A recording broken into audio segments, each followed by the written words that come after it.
안녕하세요. 최근 세종 집값이 많이 떨어졌다고 뉴스에 연일 보도되고 있죠. 부동산 상승기에는 이혼 시에 부부간의 집 명의를 서로 가지려고 다투는데 이제는 상대방에게 집 명의를 서로 양보하는 다소 아름다운 모습이 벌어지고 있기도 합니다. 그런 집값 하락이 이혼 재산 분할에 미치는 영향과 그 대응 방법에 대해서 말씀드리도록 하겠습니다. 저는 이혼 전문 김철민 변호사입니다.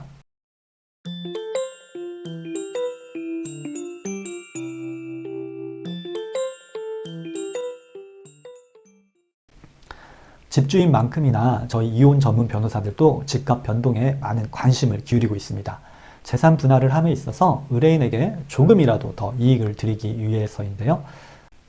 작년에 비하면 올해 세종 집값이 많이 하락을 했는데요. 작년에 이혼하면서 아파트 소유권을 선택하신 분들은 손해를 많이 보셨을 것 같습니다. 왜 그런지 그 이유를 한번 살펴보겠습니다. 자산으로 시가 6억짜리 아파트 한 채만을 가지고 있는 10년차 부부가 2021년에 이혼을 했다고 가정해 보겠습니다.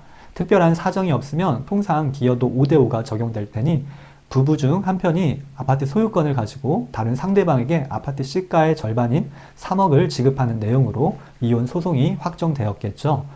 통상 어머니들이 자녀들과 현재 거주지에서 계속 생활을 이어가는 것을 선호하다 보니 이에 따라 아내가 6억짜리 아파트를 단독 명의로 소유하고 남편에게 3억 원을 줘야 하는 판결이 나왔다고 가정해 볼 수 있겠습니다. 아내분은 시가 6억짜리 아파트를 단독 소유하게 되었으나 남편에게 그 절반인 3억 원을 지급하기 위해서 주택담보대출을 받았다고 볼 수 있겠죠. 그럼 사실상 아내분의 실제 현재 자산 가치는 3억 원이라고 할 수가 있습니다.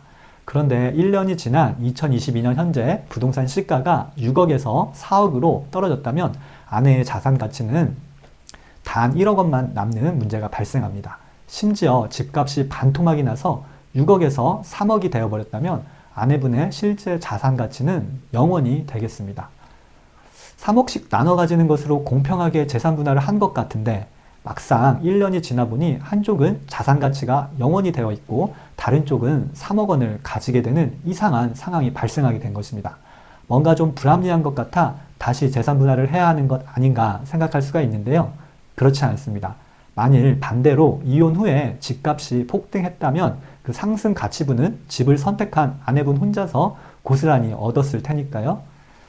자, 그럼 이와 같은 부동산 하락기에 이혼을 할 경우 그 부동산 명의를 어떻게 하면 좋을지 말씀드리겠습니다. 가장 좋은 거는 상호 협의하에 빨리 부동산을 처분하고 매각대금을 재산 분할 대상으로 편입하는 방법이 좋습니다. 다만 현재 부부 일방이 집에 거주 중이라면 그 처분이 쉽지 않을 테지만 서로 협조해서 전셋집을 빨리 구하는 방법으로 이렇게 진행을 해야 할 것입니다.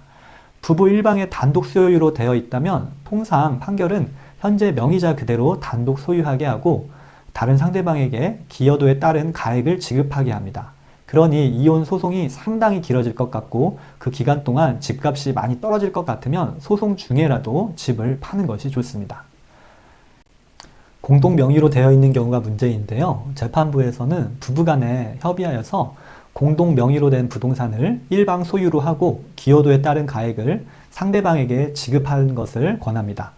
이혼 후에도 부동산이 공동 명의로 되어 있으면 집 관리하거나 집을 처분할 때 당사자들끼리 다시 다툼이 발생하기 쉽기 때문인데요. 그런데 집값이 떨어질 게 뻔하다면 서로 집 명의를 안 갖고 돈을 받기를 원하겠죠. 이런 경우 재판부도 골치 아프니까 현재 공동 명의 상태 그대로 판결을 내리기도 합니다. 만일 1심 판결이 이미 끝났는데 집값이 또 떨어질 것 같다면 떨어진 집값을 원용하는 것이 이익인 쪽이 항소를 하면 됩니다. 다들 아시다시피 재산 분할에 있어서 부동산 시가 기준시는 변론 종결 시점이죠. 항소를 하게 되면 항소심 변론 종결 시에 집값이 적용되는데요. 따라서 집을 소유하기로 한 쪽은 떨어진 집값을 적용하는 것이 좋으니 항소를 하는 것이 이익입니다. 예를 들어 설명드리겠습니다. 만약에 남편이 시가 6억짜리 집 한 채를 소유하고 있었다고 칩시다. 1심에서는 6억의 절반인 3억을 재산분할로 아내에게 지급하라고 했을 것입니다. 그런데 항소심 진행 중에 집값이 6억에서 4억으로 떨어졌다면 4억의 절반인 2억만 재산분할로 지급하라고 새로 이 판결이 나올 것입니다. 다음번에는 재산 분할하는 방법, 그리고 배우자가 숨겨놓은 재산을 찾는 방법 등 여러 가지 재산 분할의 구체적인 이야기를 해드리려 합니다. 이혼에 관하여 궁금하신 점이 있다면 문자나 전화로 문의하셔도 좋습니다. 감사합니다. 이상 이혼 전문 김철민 변호사였습니다.